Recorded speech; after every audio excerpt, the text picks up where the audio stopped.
সুস্থ মানুষ এই রাস্তায় অসুস্থ হয়ে যাবে। বাগেরহাট জেলার মধ্যে এর চেয়ে খারাপ রাস্তা কোথাও আছে বলে আমাদের চোখে পড়েনি। মানে এইটারে রোগী বানানো সড়ক বলা যায়।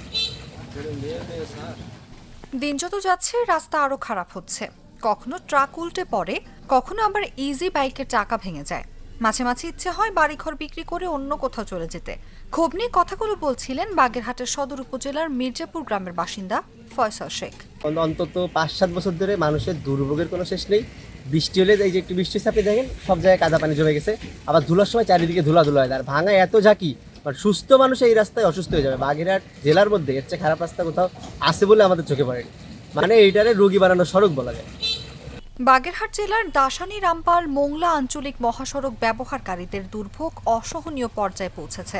দীর্ঘদিন ধরে নির্মাণ কাজ বন্ধ থাকায় সড়কটিতে ছোট বড় খানাখন্দ, ব্রিজ ও কালভার্ট নির্মাণের জন্য খোঁড়াখুড়ি, বৃষ্টির দিনে কাদা ও রাস্তার দেবে ভারী যানবাহন আটকে যাওয়ায় প্রায়ই ঘটছে দুর্ঘটনা।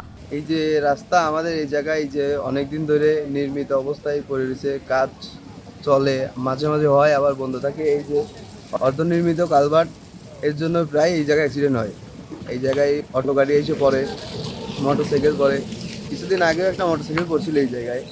আর এই যে রাস্তার যে অবস্থা, আপনার বৃষ্টি হইলে কাদা বর্ষায় মানুষজন চলাফেরা করতে পারে না, মোটরসাইকেল পড়ে, গাড়ি ঘোড়া পড়ে, রাস্তায় দেখে মনে হয় নদীর ভিতরে আছে, এরকম একটা অবস্থা হয়ে গেছে।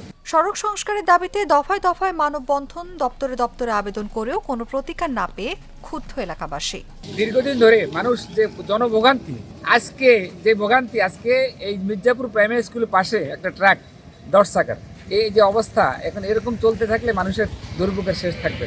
আমি প্রশাসন তথা সরকার দৃষ্টি আকর্ষণ করছি, এই রাস্তা অনতিবিলম্বে চলমান কাজ কেন বন্ধ হলো, কি জন্য কাজটা বন্ধ রয়েছে, সংশ্লিষ্ট ঠিকাদার প্রতিষ্ঠান মাহবুব ব্রাদার্স এর সঙ্গে যোগাযোগ করে অচিরেই এই রাস্তার যেন কাজ দ্রুত নিষ্পত্তি হয়। এ বিষয়ে বাগেরহাট সড়ক ও জনপথ বিভাগের নির্বাহী প্রকৌশলী দায় চাপান ঠিকাদারি প্রতিষ্ঠান মাহবুব ব্রাদার্সের উপর।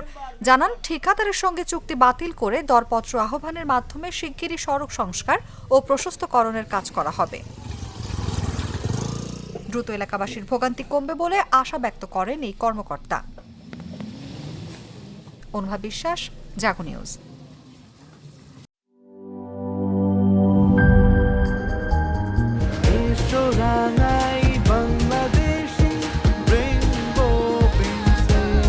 রেইনবো পেইন্টস, ছড়াও জীবনের রং।